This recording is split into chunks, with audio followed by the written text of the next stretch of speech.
Jalen Rivers here. Go right into questions. How are things going for the O-line so far? Things are going great. We're all working hard, all working different positions. We're ready to grind. This is the second day, and I think we're just getting better day by day. What's it like? I mean, Zion's out for most, if not all, of fall camp. I mean, to lose a guy who's been on the line for 4 years and have that kind of leadership and stuff, what's it like not having him on the line out there with you guys? Yeah, it limits the guys, but we really wish for him to get better. He's going to have a great recovery. I really trust the training staff and the physical therapists. And but yeah, it's only 15 people. We just got walk-ons in, so we're all taking different positions. Doing rack by rack at different positions as well. So it's hard, but we're getting better. 15, you said, right? What are the challenges of that? Like when you're trying to find who your teammates and who your linemen are going to be, so to speak. What are the challenges of dealing with that every day?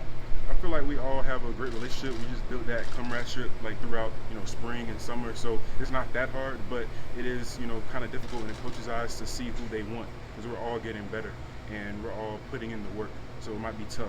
So to really dial down who the five are going to be. It's kind of cool that you have, we keep asking, you have Mario that's working with your group as well. It seems like you get a lot of instruction. Can you talk about that a little bit? Yeah, since the day I got here, he's been around not just the O-line, but every position group. But when he's around us, he really, he pushes us. He gives us tips while he is pushing us. He's just giving us coaches, and it's great to have a head coach that was an old offensive lineman and know what it takes to really build this culture back to what it was. And he played, here, so he knows what it takes. So it's good to have him by our side. What impresses you about John Campbell, what he brings to the tackle position? John Campbell, he's persistent. He wants to get better. That's what I like about him. I like playing against him when we have that chance when I'm at left guard. And I have a good relationship as well with him, because during the injury process, he was there with me. So we've had this, strong connection, like all the offensive linemen. But him, I built this relationship with him, during the injury process. Speaking of injury process, I mean, what was it like for you? I mean, you're limited for a good chunk of spring. I mean, what's it like being full go in the fall? I guess everybody assuming what it feels like. I mean, it feels great, because I'm back to not sitting in rehab, just watching everybody, all my teammates just putting this grind, and I'm just sitting not in that process with them. So it's great to be back and put in the work and getting better, and really looking forward to the season with the guys. Sorry, height and weight right now? Height, I'm about 6'6" and 330. What was the difference between now and spring or last season, whatever? I mean, spring I was still injured, so I put on 10 pounds, so I was 340. Okay. The D-line added a lot of guys through the portal. I know you guys aren't in pads yet, but can you sense that it's a deeper group with being able to roll 3-4 lines? Oh yeah, deeper group, you really see the difference, because every guy has the edge towards them. They're coming out of the portal like you said, so they're ready to grind. So, it's good to see people like, Moultrie back at it, coming off his injury. Seeing, I'm playing tackle as well, so going up against Mitch Goudet, and just going up against all the other guys, and I forgot the other guy's name. He's defensive tackle as well. So it's just a lot of people, and it's great to go against some good competition as well to get us better. Daryl Jackson, is that who you're Daryl, yes. What's it like going up against him? I mean, he seems like a big dude. He can move pretty well. He's too. a big body, 320, almost 330. He's a big guy. So it's tough, going against that. So it is good, and he's a great asset to the D-line. Jalen, we've seen that cold room. Mario was telling us about it, that trailer or whatever. Have you been in there? I have not. It's different position groups each day. So we did the cold tubs O-line. Now we're stretching.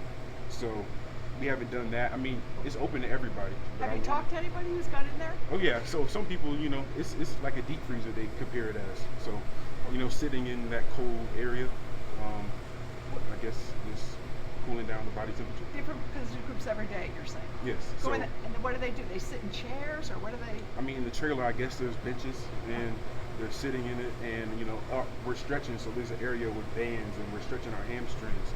And then there's the cold tubs. I mean, sit in cold tubs, and then other groups are doing other things that we haven't. I don't know what the other stations But is are. it really is their It's AC helping us. pumped really heavy in there from what you hear, or is it just the tubs, the cold tubs? They haven't gone in depth. It's just saying it's compared as a deep freezer, so I'm guessing below. Got it. What's the mentality like? I mean, you have a new coaching staff, a lot of new faces mixing into this roster. Is there a difference in mentality when you step on the field every day? Yes, like I said, they're trying to build this culture back to where it was. So the energy is going to be different. They're coming in with a type of sturdiness to them, saying, "Oh, we're going to be accountable. We're holding not ourselves, but everybody else accountable. We're being disciplined. So we do stuff to, go towards that and reach, to just getting 1-0 and hopefully winning the championships, every day." And I know that kind of, Daryl from Caneville. Listen, there's not a lot of places where younger kids that are bigger can go train. What could some of the younger kids do to get better on their own time? I mean, find somebody. I mean, if they don't have the resources to, go to somebody at their school, just ask around. Hey, is there somebody that that, if you're an offensive lineman, hey, do you know an offensive lineman trainer that can help me out? And if they're willing to do that, they can. Last question for Jalen. Have you noticed, like, in the spring there's a lot of talk, building culture, building towards where you want to be, a few months removed from spring, has there been kind of progress in the area? Does it feel different starting spring than it did, or starting fall than it did starting spring? I mean, yeah, so, we know what it takes now. Spring, we did not know at all what it took. So, and they really set the example of what it took. And, we're trying to embody that culture. So starting fall, we know what it takes. We know what kind of effort we need. So it is a major difference when we know what it takes. Thanks, Jalen. Thanks, Jalen. Thanks, Jay.